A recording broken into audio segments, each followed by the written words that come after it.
Zeus is the air, Zeus the earth, and Zeus the sky.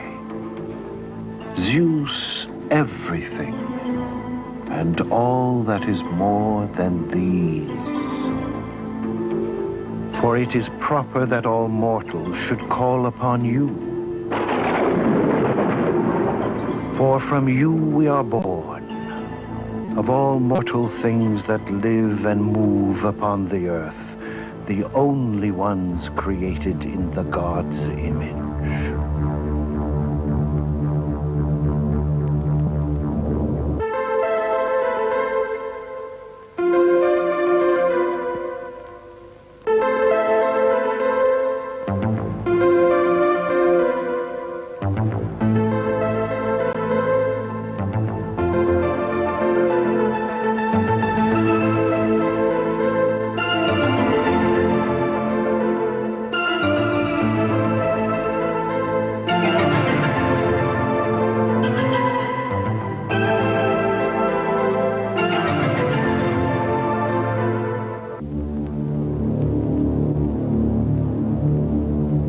In the beginning, the light, and the first hour when lips still in clay try out the things of the world, green blood and bulbs, golden in the earth, and the sea, so exquisite in her sleep, spreads unbleached gauze of sky under the carob trees and the great upright palms.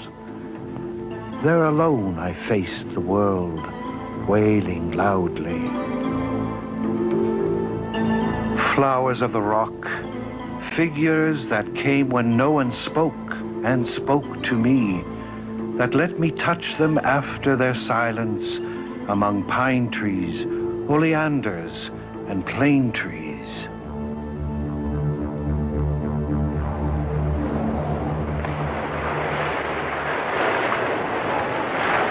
And he drew thread through the stones and brought forth slate from the entrails of the earth, laid broad stepping stones all around the slope. There alone he placed white marble fountains, mills of wind, tiny pink cupolas, and tall perforated dovecotes. Then he spoke, and the sea was born, and I gazed upon it and marveled. In its center he sewed little words in my image and likeness, horses of stone with names erect, and slanting backs of dolphins.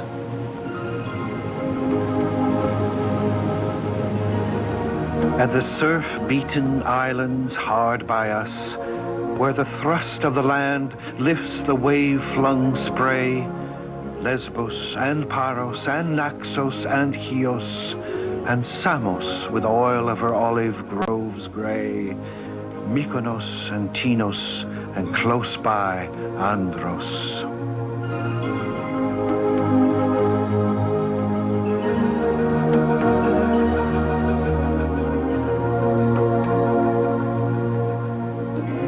And high above the waves, he set up villages of rocks.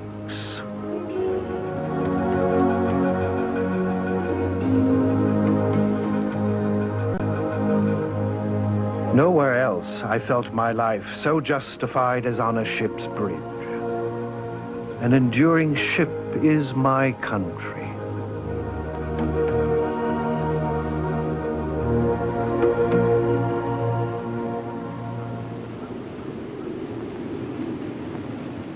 I'm on my way now to the far and unwrinkled country. Now I'm followed by dark blue girls and small stone horses with the sun's tiny wheel on their wide brows. Generations of myrtle have recognized me. He is the Prince of Lilies. And I saw myself painted for a moment by those same Cretan breaths, so that the crocus might be vindicated by the skies.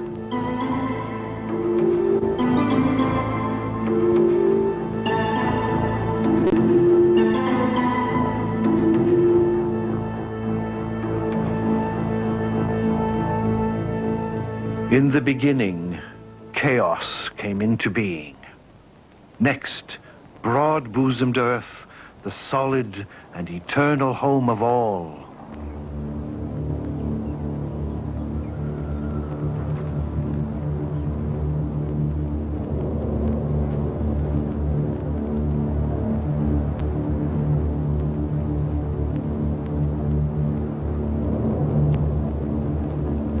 My feet are shot with steel, and I leap skyward into the air.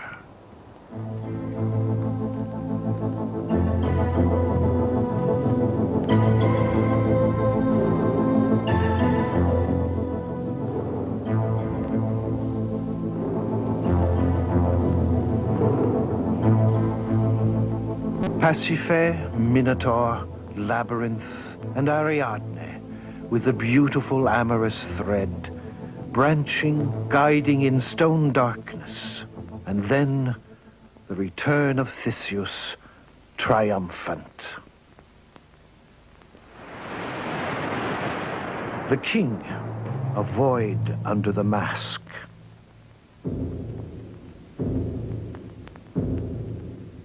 The shield-bearing sun rose fighting, and from the depths of a cavern, a frightened bat crashed on the light like an arrow on a shield.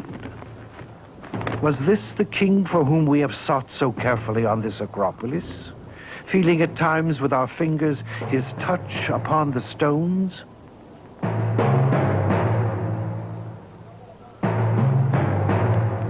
At Mycenae, I raised the great stones and the treasures of the house of Atreus.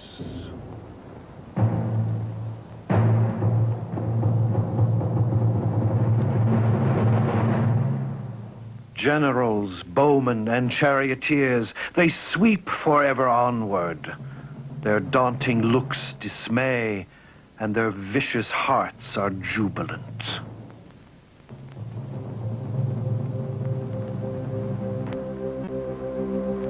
Ugliness and love are always at war with one another. The fairness of Eros is revealed by his habitation among the flowers, for he dwells not amid unflowering or faded beauties, whether of body or soul or aught else, but in the place of blossoms and scents. There he dwells and abides.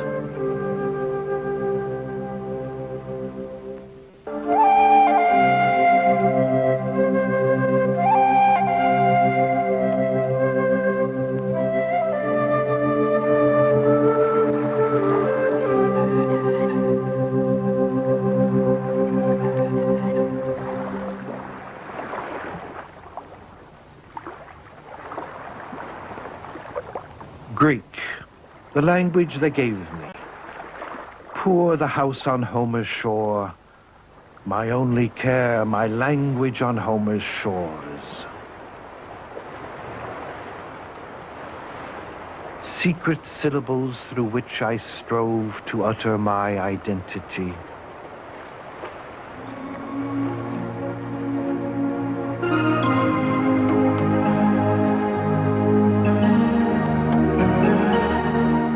Place me on Sunium's steep, where nothing save the waves and I may hear our mutual murmurs sweep. There, swan-like, let me sing and die.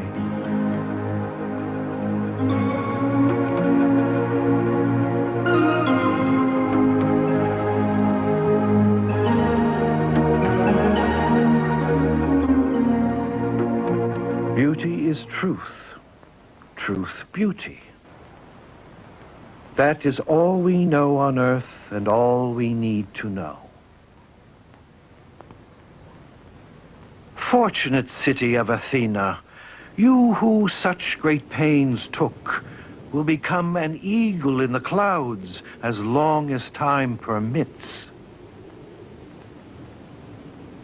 This is the cradle of human modesty, Hellas, delighted soil of decency, of intimacy, of the virtuous life of rationality, always with the joy of life measured in the human scale.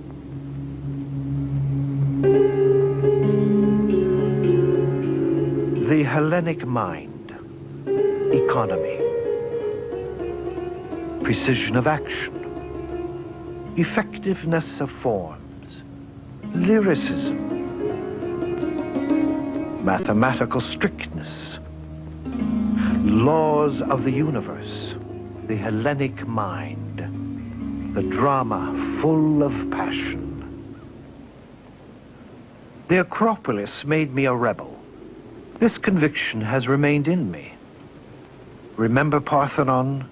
Pure, clear, strong, full of a higher economy.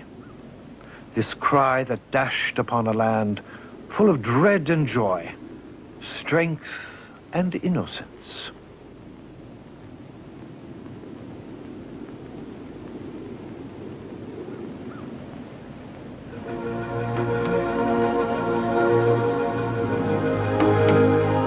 Let me say that our system of government does not copy the institution of our neighbors.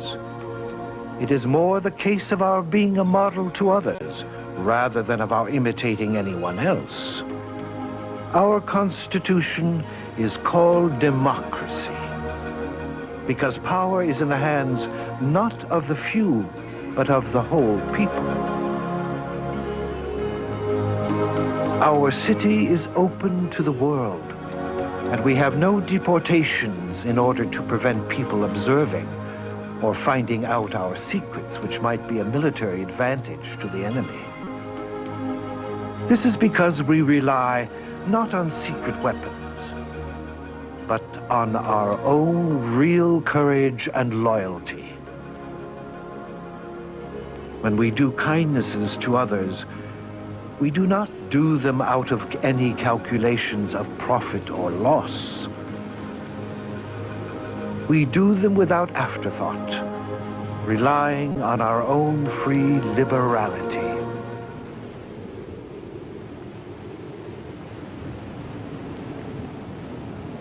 For the Athenians, love for the motherland and freedom were not blind instincts, but a feeling founded and christened on a sense of beauty toward all.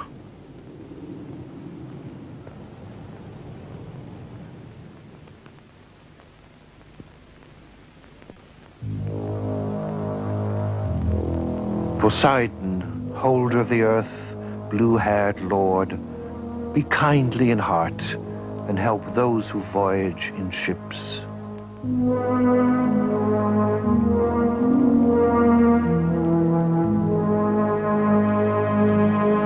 I cannot rest from travel. I will drink life to the lees. All time I have enjoyed greatly, both with those that loved me and alone.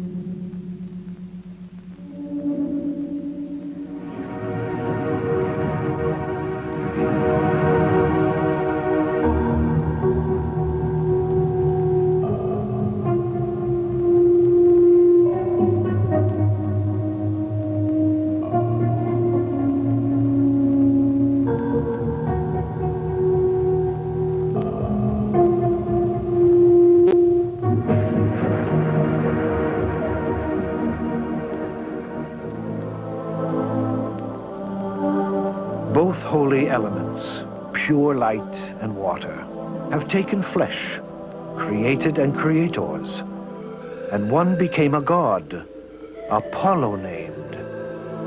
The other one a goddess, she the muse, the radiant nine in one, 9 times the mother.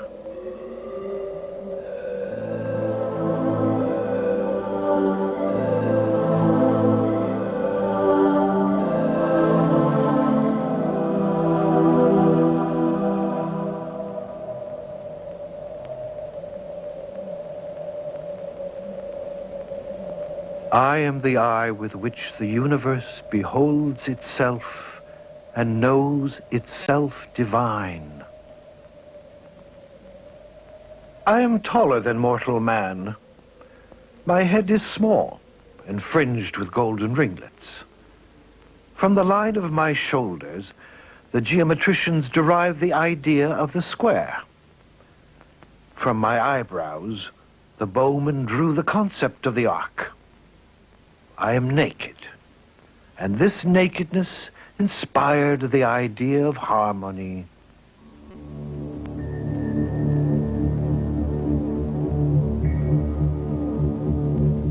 There, beside the waters of Castalia, the Sibyl, speaking with a mouth filled with frenzy, words of neither laughter nor adornment nor odor. With her voice, she traverses 1,000 years for the favor of the god.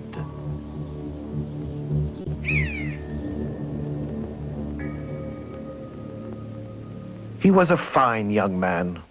The first day he was born, the mountains of Thrace bent down to spit. First on his head, then on his chest, then into his tears.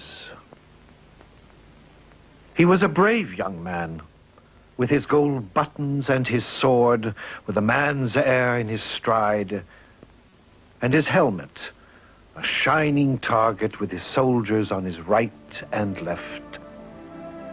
So at Granikos, then at Issos, then in the decisive battle with the terrible army Persians mustered at Arvela, it set out for victory and was wiped out.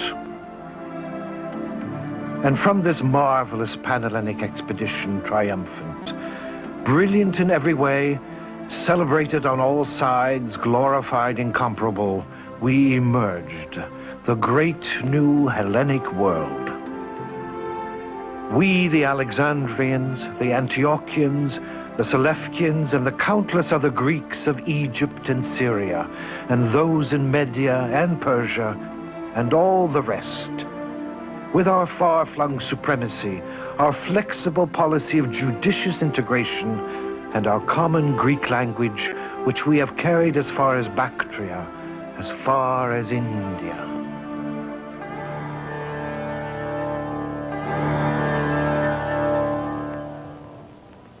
The temple changed its faith. O temple, whose hand built you, the acme of all grace, and beauty's dream for all eternity? You overshadowed every land and cult. Here, every aspect is a world of thought. Her cornices, her frieze, are ornamented with immortal sculptures of gods and men and beasts, and curving waves. Warm colors glow in leafy greens and yellows, and all the bas-reliefs, still underfaced, stand vividly against an ochreous background, evoking in their forms which seem to live.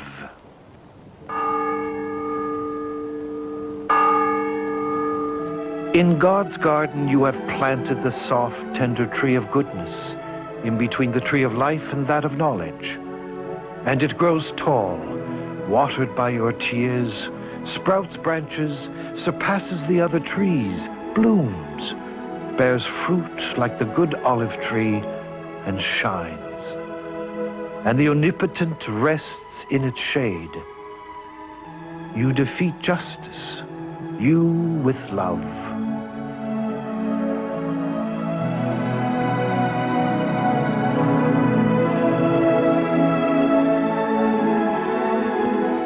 Upon Apollo's temple this cloister stands.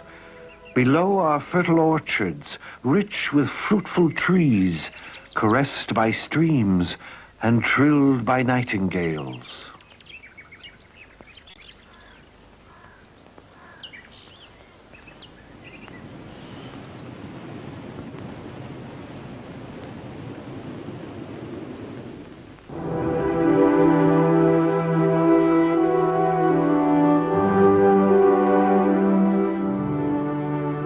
Emperors, prince and duke, exarchs and judges, they came as wolves marshaled from the ends of the earth to fight, united by one king and one ideal, the daughter of great Constantine, the city. Ahead to lead the way march long-haired churchmen, and deacons hold aloft, instead of banners, crosses long-staffed containing holy relics. An anthem to their guide divine, their leader. O gracious lady, You are the source of every victory, with the lilies of our love, with glory's palms. We thank you, Mother of God.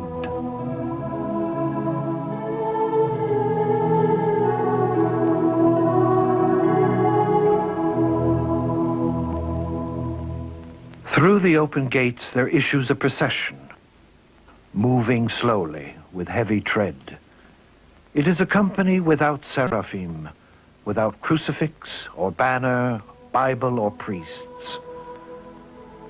Only men, white-haired, middle-aged, and lads. One by one, in twos and threes and fours and more, they are still coming, clasping in their arms, on their shoulders, volumes in caskets, inlaid with golden ivory, as though they were sacred relics, miracle-working images or urns, packed with the ashes of their forebears.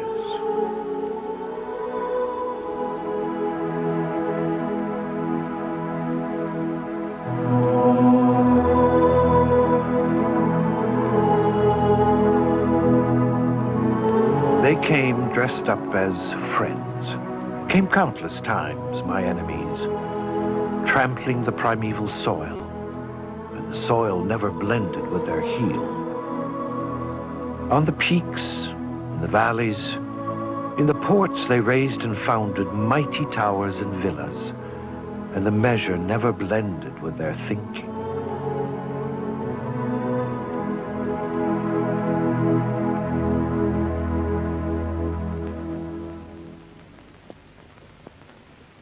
They came dressed up as friends, came countless times, my enemies, bearing the primeval gifts. And their gifts were nothing else but iron and fire only. To the open, expecting fingers, only weapons and iron and fire.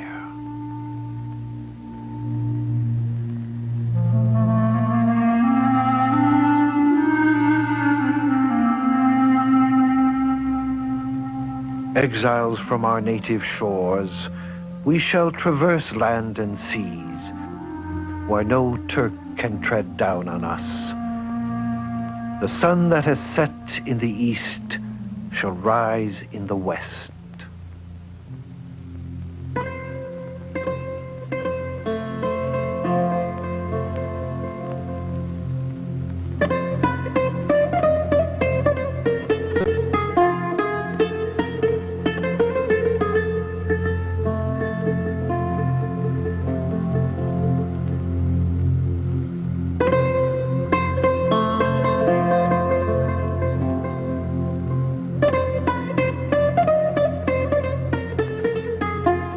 They told us you will triumph when you surrender.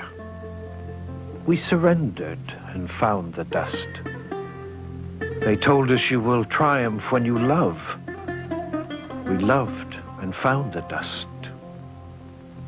They told us you will triumph when you abandon your life. We abandoned our life and found the dust. We found the dust. We are still to rediscover our life now that we are left with nothing.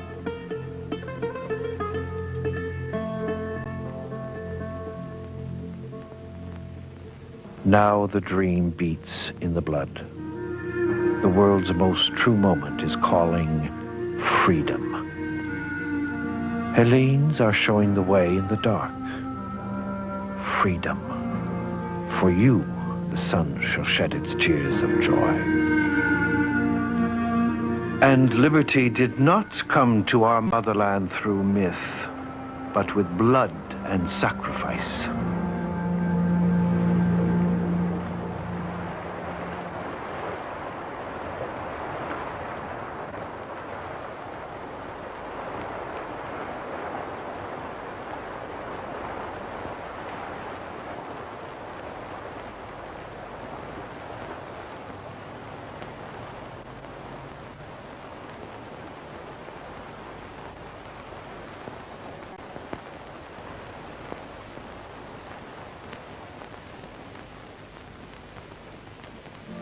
The angel.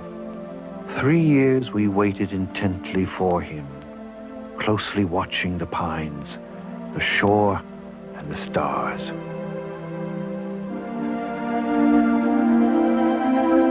We were searching to rediscover the first seed, so that the primordial drama could begin again. Many wonders there are, and yet none is more wonderful than man. How skillful, passing belief, are the arts that lead him sometimes to evil and sometimes to good. And he has taught himself speech and wind-swift thought and the ways of building an ordered state. When he honors the laws of the land and justice sanctioned by the gods, his cities stand proud and tall. Back to their sources flow the sacred rivers. The world and morality are turned upside down. The hearts of men are treacherous. The voice of time will change, and our glory will ring down the ages. Womankind will be honored. No longer will ill-sounding report be attached to our sex.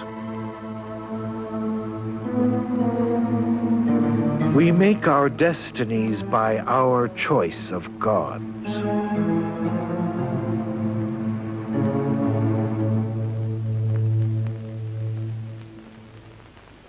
We compel men to exercise their bodies, not only for the games, so that they can win the prizes, for very few go to them, but to gain the greater good from it for the whole city, and for the men themselves.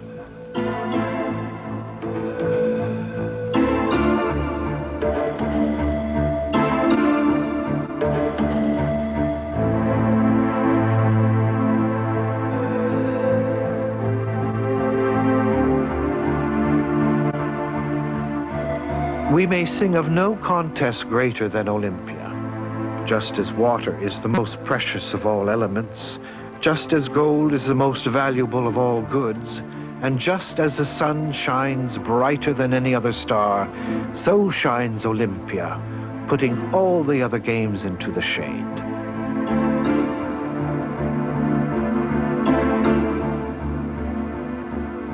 Every hour is saved from the eternal silence. Something more, a bringer of new things.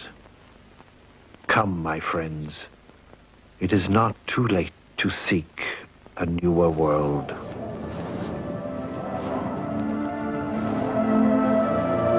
The first thing God made is love. Then comes blood, and the thirst for blood, roused by the body's sperm as by salt. The first thing God made is the long journey. My sky is deep and constant. Whatever I love is perpetually being born. Whatever I love is always at its beginning.